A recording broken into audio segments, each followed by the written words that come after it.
Nako po, eto. Meron pong post po mga kabida, ito hong si Trixie Cruz Angeles at Amid Paglinawan po, ano, mga kabida. Patungkol po ito sa isang survey, internal survey po ito, ano, mga kabida, na di umano, kinumisyon daw, mga kabida, para sukatin po, ano, ito hong strength at saka weakness po, ano, ni Vice President Sara Duterte para ho sa 2028 presidential election. Okay? Ito din ang ginamit di umano, ano, para sukatin itong weakness at strength po ni PBBM at ng kanyang administrasyon, ano, mga kabida, kung kagustuhan ba ng tao o hindi, ano, yung impeachment po laban ho kay Vice President Sara Duterte, ano po, mga kabida. Okay? Eto, babasahin ko lang po, ano, ito hong post po ni Trixie Cruz Angeles, mga kabida, ano po, na may usap-usapan sa mundo ng mga survey firms ngayon na may isang internal survey na ginawa o kinomisyon para tingnan ang lakas o hina ni VP Inday Sara Duterte sa 2028 presidential election.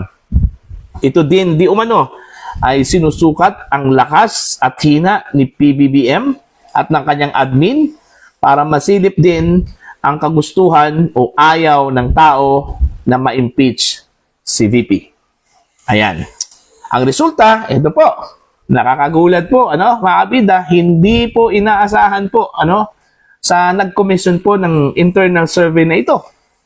Okay? Parang sinampal po sila, ano, mga kabida, hindi lang po isa, dalawa, tatlo, apat, lima, hanggang 10 sampal po, ano, ang inabot po nila dito, mga kabida, dahil mas mataas ang nakuhang score ni VP Sara kaysa inaasahan nila. Okay? Ibig sabihin po, they were expecting na mababa po ang magiging score po ni Vice President Sara Duterte, ano po, mga kabida. Pero ang resulta po, taliwas dun ho sa kanila kong expectation po, ano? 60 plus ang score points ni Vice President Sara Duterte, ano po, mga kabida. Okay? Panic mode. Tuloy sila. Gumasta sila ng malaki para sa survey na ito para lang masampal ng masakit na katotohanan na mas lumakas pa si VP Sara. So, gumastos sila ng malaki daw dito sa internal survey na ito. Ano? Para lang po tignan kung gaano po kalakas o mahina ba ito kung si Vice President Sara Duterte. Ano po? Okay? Sa 2028 presidential elections. Okay? Definitely, hindi po ang Duterte Camp ang nagpa-commission ho dito, ano? Mga kabida. Hindi naman po nilinaw, ano po, no? Ni Trixie Cruz at Amid Paglinawan po, mga kabida, kung sino po ang nag-commission sa naturang internal survey na ito, ano? Okay? It's either, alright, anti-Duterte forces po, ano, mga kabida, o ito hong Marcos administration. Nasa kanilang dalawa lang po, ano, mga kabida, kung totoo man po ito hong may ginawang survey, internal survey po, ano, mga kabida, ano po. Eto, tuloy po tayo. Kaya, mas matamlay na daw sa HOR, makakuha ng suporta ang impeachment dahil leak na din ito sa ibang mga kongresista. Mga bata ni Tamba at mga makabayan na lang ang maiingay dito. Bakit kaya? Bakit? Kong Ridon. Ay nako. Dito, parang sinampal po sila, no? Ng 10 beses po. Itong nag-commission o nagpa-survey po mga kabida, no? Para lang po, malaman po yung weakness o yung strength po ni Vice President Sara Duterte, most probably, para pag-aralan po nila, no? Mga kabida. Okay? Kung paano sila umatake po. Tama no kay Vice President Sara Duterte, tapos ang nangyari, taliwas doon ho sa kanilang expectation, ano? Mga kabida. Okay? Ang akala kasi nila, bumaba na po yung popularity po ni Vice President Sara Duterte dahil dito sa mga paninira po. Okay? Laban po sa kanya. Actually, ang aim po ng mga anti-Duterte forces is hindi po talaga yung ma-impeach. Kasi nasa option kasi nila ano? Ini-entertain kasi nila yung posibilidad na baka hindi po makonvict ito hong si Vice President Sara Duterte, ano, mga kabida. Kasi mismo sa kanila hong sarili, mga kabida, alam po nila na walang hong ebidensya, no? Kumbaga, ang kanila hong goal lang po dito, mga kabida, is sirain yung imahe po ni Vice President Sara Duterte, mga kabida, ano po. Okay? Akusahan ng kahit ano-anong akusasyon po. Okay? Diba, napapansin ho ninyo, kahit ano-ano na lang po, ang kanilang ibinabato po sa Vice Presidente, ano, mga kabida. Okay? Idinagdag pa nila ito hong Madriaga po, ano? Na, ang tingin po ng kampo po ni Vice President Sara Duterte, basura po yun eh. Mga kabida, ano po, no? Oh. See? Tapos, marami pa po, ano, mga kabida. Para lang po, sirain po ang imahe po ni Vice President Sara Duterte. Yun talaga yung goal nila, no? Hindi po na ma-impeach ito, matanggal ito. Kasi, medyo alanganin din sila dun ho sa posibilidad, ano, na makonvict po si Vice President, eh. Kasi, yun nga, alam nila sa sarili po nila na hindi ho matibay yung kanilang mga ebidensya po, ano, laban po sa Vice Presidente, ano po. Mantakin nyo, kalaban po nila dito, ito hong Commission on Audit. Okay? Mas magaling pa po sila sa COA, ano, mga kabida. O, see? Malinaw naman po. Sinabi po ng Commission on Audit na wala hong problema yung confidential funds ni Vice President Sara Duterte. Pero ayaw ho nilang maniwala po, ano, mga kabida. Ginigiit pa rin nila, ano. Meron pong pananagutan ho si Vice President Sara Duterte. Nagkamal po siya ng milyon-milyong piso po. Buti lang po, milyon-milyong piso lang po, ano, kung totoo man po yun. How about yung mga kongresista po, mga kabida? Okay? Na inaakusahan din, ano, na meron pong involvement sa flood control project scam. Alright? Bakit hindi po iniimbestigahan po ng Kamara de Representante, ano? Mas pinagtatakpan pa po, ano po, ito hong mga kongresista na ito. Alright? O, ganun lang po, ano, mga kabida. So, ito, hindi po nila maialis po, ano, na malakas talaga ito hong si VP Sara. Mahirap pong banggain, ano po, mga kabida.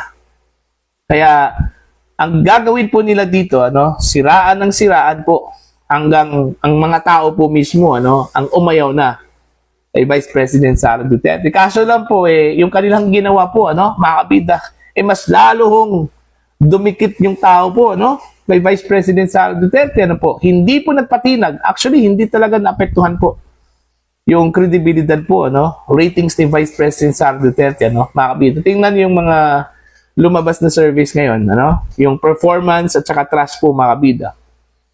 Di ba?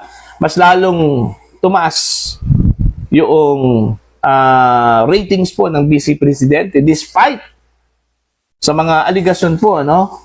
Mga alingas-ngas laban po sa kanya, ano po, mga kabida. Kasi hindi na kasi naniniwala ang tao, eh. Okay, lalong-lalo na po itong narrative po, mga kabida, ni Trillanes, ano, Akbayan, mga miyembro po ng Makabayan Bloc, ano, mga kabida, ano po. Kasi alam po nila, mga kabida, na itong mga ginagawa ho nila laban ho kay Vice President Sara Duterte, politically motivated po ito, ano, mga kabida. Okay? Kasi ayaw ho nilang magiging pangulo po si Vice President Sara Duterte kasi ayaw ho nila sa mga Duterte. Yun lang po yung malinaw po doon, ano? Okay? Ayaw ho nilang bumalik sa kapangyarihan po ang isang Duterte po, ano? Kasi nung time po ni dating Pangulong Duterte, futile sila eh. Wala ho silang ginawa eh. At walang nagawa, ano, mga kabida. Okay? Gusto man po nilang maghari-harian po, wala eh. Okay? Wala ho silang nagawa. Kaya gusto po nilang matanggal. Kaya nga ang ginawa po nila kay Digong eh. Diba? Ipinadala po nila doon ho sa dahig. Kasi pag nandito po si Digong, ano, mga kabida, yung influence po niya, ano, napakalawak po. Okay?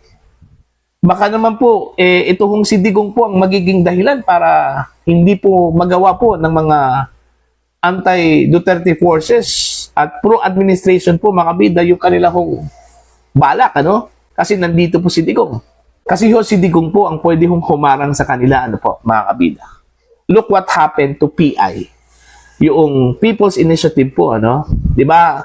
Ang nanguna po doon is ito hong si dating House Speaker Martin Romualdez, ano?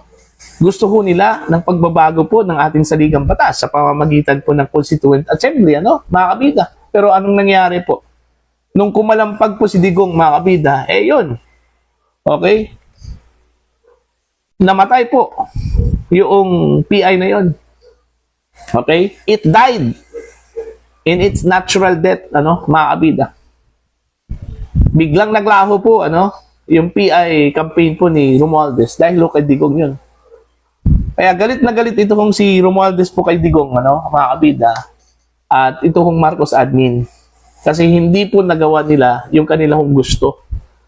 Okay? Dahil kay Digong. Kaya nung nakakita ko sila ng pagkakataon po, ano, para lang po mailabas ito si Digong, lumabas yung arrest warrant mula sa International Criminal Court, kahit na po hindi na po tayo miyembro, mga kabida, pero parang ginampanan pa rin natin yung ating role bilang miyembro po ng ICC, mga kabida. Dahil ang kanilang ginamit po na argumento po ay ito hong mandato po nila, mga kabida, para i-assist ito hong Interpol. Hindi po dahil sa ICC, kundi ang ginamit nilang rason at ground ho dito para i-execute yung warrant of arrest dahil ho sa Interpol na meron daw tayong obligasyon, mga kabida, whether we like it or not. See? Kita ninyo yung ginawa ho nila, ano, mga kabida? Inaresto si Digong at saka dinala ho dun ho sa International Criminal Court sa The Hague, Netherlands, mga kabida. Dahil doon, galit na galit ito hong taong bayan po, ano, sa kanila. At doon ho nag-umpisa, mga kabida, yung pagbabaho ng trust rating at performance rating po ng Pangulo, ano po. Yung tiwala po ng tao po, mga kabida, sa Marcos administration, biglang bumagsak. Hanggang nag-negative 3, ano, mga kabida. Hanggang ngayon, mahihirapan na pong makabangon po, ano? Alright? So, do you think ito hong ginawa po ng Marcos admin, nakakatulong po ito in the future, mga kabida, kung sino man po yung kanilang manok na magiging presidente po ng Pilipinas? No! Okay? Yung endorsement mismo ng Marcos administration, mga kabida, no? Sa mga kandidato, parang nagbigtikan yan, ano? Mga kabida. Suicide yun. Political suicide talaga, ano? Mga kabida. Kaya, do you think ang sino man pong makipag-alyansa po, ano, kay Pangulong Marcos at ng Marcos administration, makakuha po ng upper hand po dito? No, hindi. Hindi po, mga kabida. Kaya yun, manifestation yung survey na ginawa po ng anti-Duterte forces po, mga kabida, no? Kanilang survey po yun, ha? Pero ang lumabas po, mga kabida, pabor po, ano, kay Vice President Sara Duterte. So ngayon, ano po ang magiging hakbang po ng anti-Duterte forces ho dito, ano? Kasi malinaw na po So, ididiin talaga nila itong si VP Sara. Okay? Una, sa impeachment po. Pangalawa po, mga kabida, yung campaign, ano? Nasiraan po ang Vice Presidente, mga kabida, at yung mga kasong isasampa po, ano? Against the Vice President. Criminal. Nauna na pong meron nagsampa po ng plunder case po, ano? Mga kabida, against the Vice President dyan po sa Office of the Ombudsman, ano po? Mga kabida. And do you think incidental lang po yun? Hindi. Sinadya yun against the Vice President, ano, mga kabida. So, yun lang po, no? Medyo natatawa lang po ako dito sa post po ni Trixie Cruz Angeles at saka Ahmed Paglinawan po, ano, mga kabida. Kumbaga, nabulaga po sila. Nabulaga po sila ni VP Sara, mga kabida, itong mga anti-Duterte forces po, ano? Kung sino man po yung nagpa-survey, anti-Duterte forces po, Pinklawan o administrasyon, okay, bahala na po sila, mga kabida, no? Okay? Hayaan na po natin sila mag-isip at gumawa po ng paraan para lang po talunin itong si Vice President Sara Duterte, ano po.